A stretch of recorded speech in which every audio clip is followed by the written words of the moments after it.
I would really like those of you that are Democrats to explain this to me. Joe Biden doesn't even know the how and the when his son died. And he supposedly won with a historic vote. And then he colludes with OPEC Plus, which is Russia, to hold off their decision to decrease oil output. And no, where's Adam Schiff? Where's Pelosi? No outcry. The hypocrisy is great. Democratic hypocrisy is greater than Christian hypocrisy on YouTube.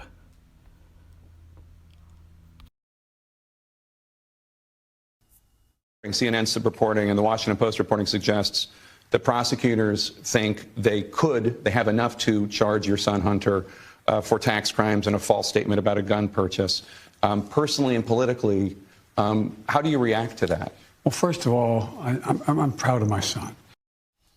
Proud, all right. And I'll tell you what, it's something as staged managed as a Jaker this week. Just imagine, I mean it sincerely. I say this as a father of a man who won the Bronze Star, the Conspicuous Service Medal, and lost his life in Iraq. Imagine the courage, the daring, and the genuine sacrifice they all made. Lost his life in Iraq? For the second time in just about as many weeks, the president has shown that he can't remember who has died. Remember the Where's Jackie incident from a few weeks ago? Or, indeed, how they passed. Yet, if that's not shocking enough, evidence has also emerged that Joe Biden has tried to manipulate America's allies to help him out. Now, remember a few months back when Joe Biden went to the Middle East to try and mend fences with the Saudis? And just coincidentally get them to pump more oil to bring down gas prices and save him from the mistake he made shutting down the Keystone Pipeline? Well, of course, it was a tremendous failure. But now we are starting to learn about just how much of a failure it was and what happened behind the scenes.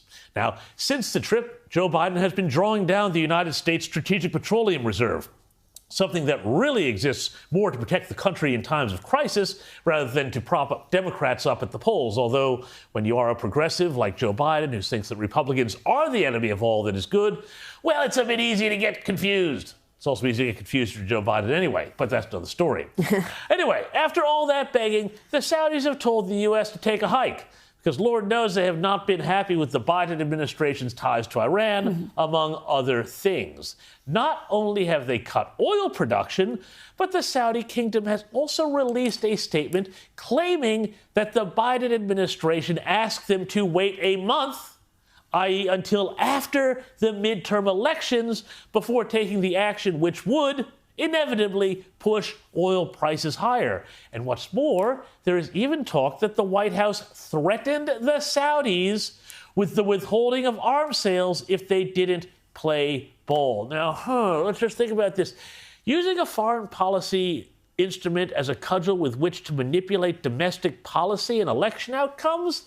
Gosh, I remember when the Democrats drafted articles of impeachment against Donald Trump for doing similar things after there were claims he had a quid pro quo with the Ukrainians, offering to release military aid in exchange for investigations into oil and gas expert Hunter Biden's allegedly corrupt dealings in that country's petroleum industry.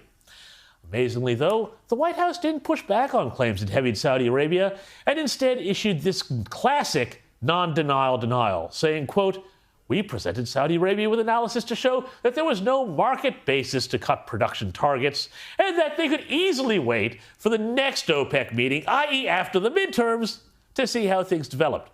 National Security spokesman John Kirby said in that statement. And it is a sign, though, now. I mean, think about this.